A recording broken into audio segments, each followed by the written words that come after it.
Le site de la Combe, ce sont 10 appartements aménagés pour des personnes en situation de handicap. 8 résidents avec une déficience mentale sévère habitent dans cet appartement. Certains ont très peu d'autonomie. Les socio-éducateurs doivent les accompagner au quotidien pour certains soins. Avec ces résidents, impossible de garder la distance. On a des personnes qui ont une compréhension beaucoup plus limitée de la situation et qui sont vraiment qui viennent nous chercher, qui viennent nous prendre par la main pour nous faire venir, parce qu'elles ont besoin de quelque chose ou qu'elles ont besoin de nous et que c'est vraiment impossible de leur faire comprendre que ce geste-là n'est plus possible et surtout qu'ils n'ont aucune conscience des règles d'hygiène. Ça veut dire qu'elles vont pouvoir mettre on ne sait pas mettre des doigts dans la bouche. On est tellement des points de repère pour eux et que le contact avec nous est tellement important qu'on ne pouvait pas les priver de ce contact en fait. Un contact d'autant plus important que les résidents ne peuvent plus recevoir de visites. Ça va?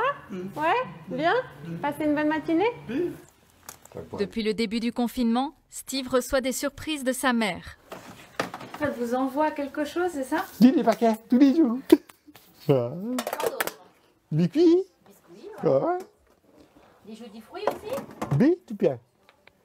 Si des promenades sont permises, les activités de Steve se font désormais à l'intérieur.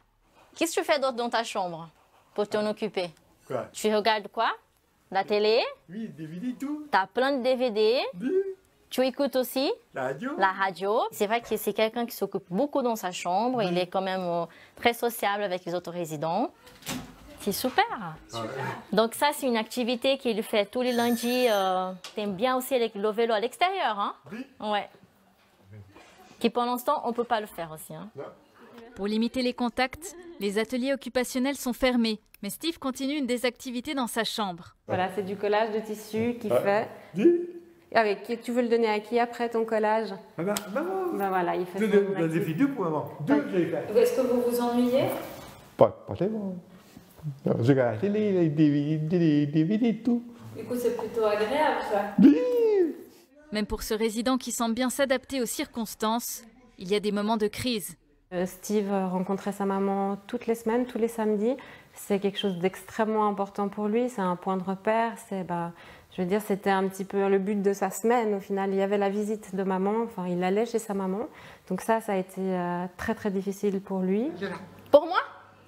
Fais tout ça. Ah, voilà, parce que moi, j'aimais bien aussi un café.